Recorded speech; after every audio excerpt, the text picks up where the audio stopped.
We're going to talk about how to be the anchor, meaning the solid, stable, reliable, wise leader for the people in your life. But before we get into that, I want to talk a little bit about the nervous system and how it works.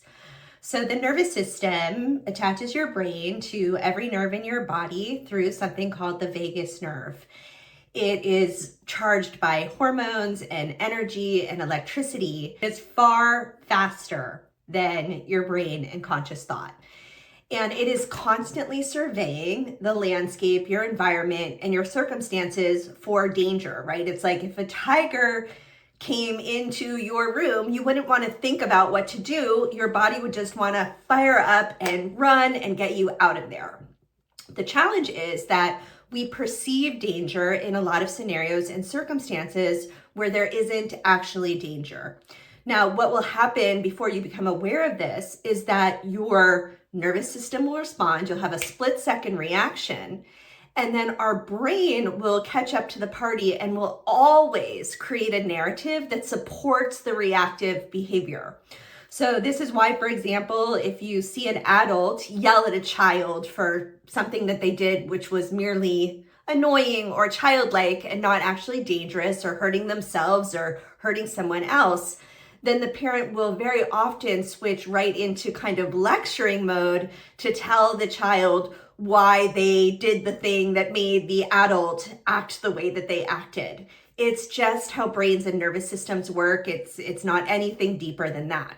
So as we become more aware and more mature and we gain the skills of nervous system regulation, we can do something really amazing. We can start to become the calm anchor of regulation for other people in our world when they are dysregulated, when they are in fight, flight, freeze, fawn, when they are reacting in that split-second response and not inserting a pause between stimulus and reaction.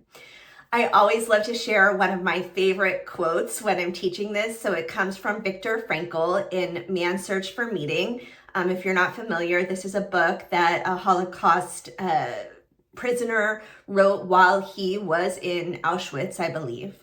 And the statement says, I'm going to paraphrase, between stimulus and response, there is a space. And in that space lies our freedom.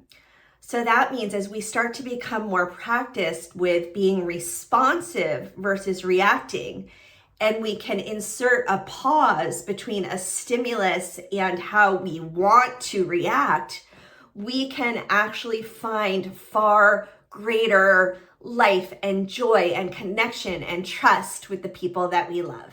Another aspect that's really important to recognize is that our nervous system is also highly attuned to other people's nervous systems. So think about the last time you were in a traffic jam and someone starts honking. Well, what does everyone else start doing? They start honking too, right? Everyone's thinking there must be a problem, so let me get in on responding to the problem. This happens with our kids. It happens with our partners. They're worked up about something, and then our nervous system wants to match that level of nervous system reaction, and the whole thing escalates and there's an explosion.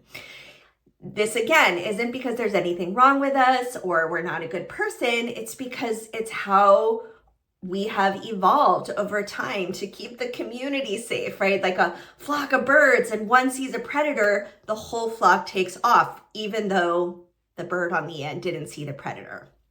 Okay, so all of that preamble aside, let's talk about anchor, because it's a practice where you can start to build the skills of being able to regulate yourself so that you can provide co-regulation to other people.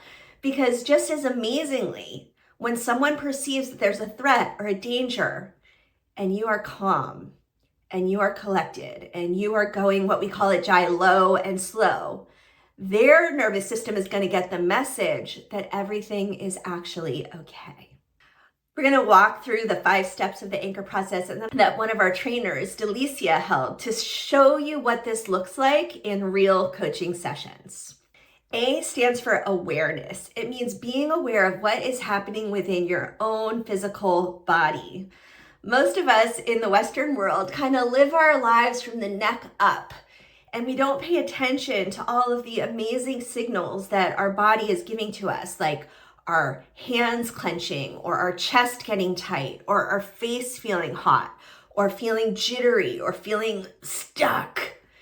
And by noticing this and bringing awareness to it, we actually allow the emotions that we're experiencing that want to move us towards action to be felt, and so we can be more responsive. The N means to name that. So whatever we're being aware of, we're going to name. Now, if you're working with a child or a client, you're going to most likely do this in your inner narrative, right? Ooh, I feel my stomach getting tight. I feel my chest heavy.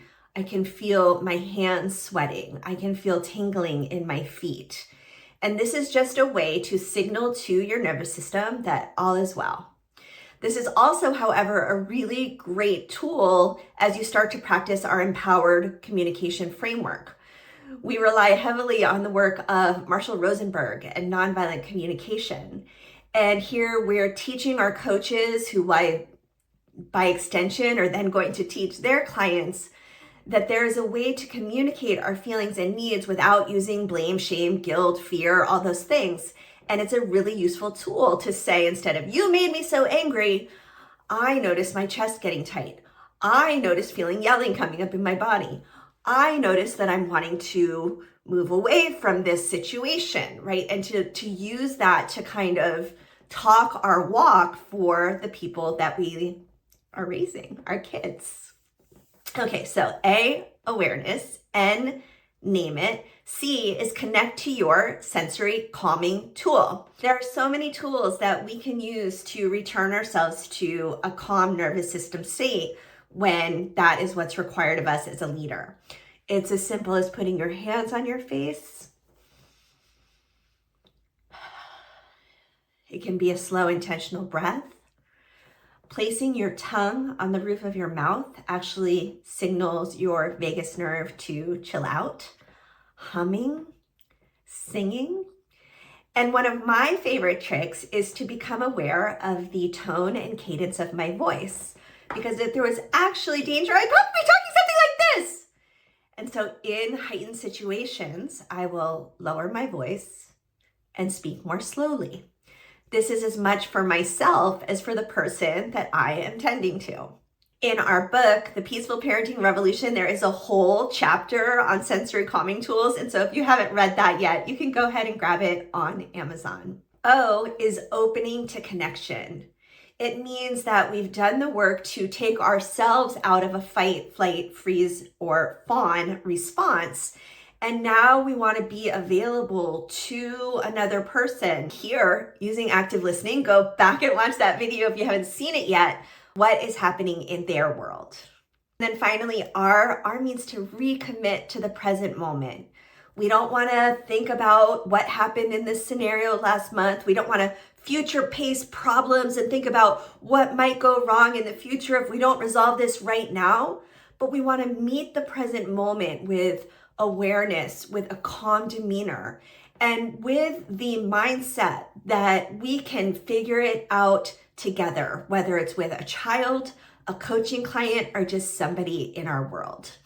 All right, I want you to check out this coaching session between Delicia and her client. I think it's going to really illuminate what anchor looks like in real life.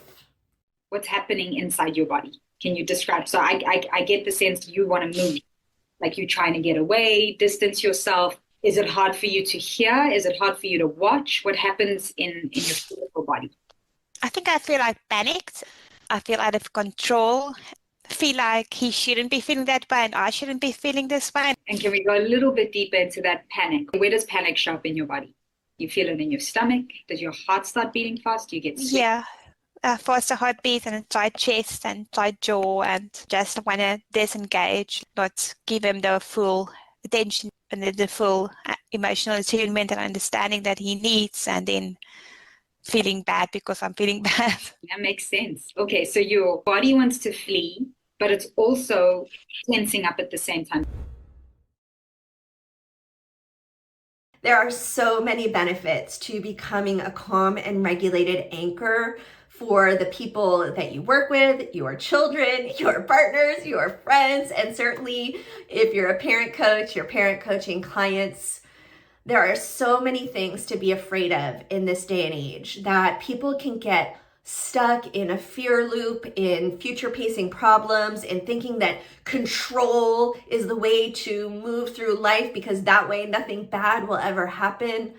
But if we can return people to safety, right, that in this moment, in this present moment, there is a roof over my head, there is food on the table, I have a body, it is healthy. And so then when things actually do go wrong, there's more battery in their toolbox to be able to address the matter at hand. And they won't overcompensate, which can often take a bad situation and make it worse. Enjoy Anchor, try it out, and let us know how it goes. We'd love to hear from you.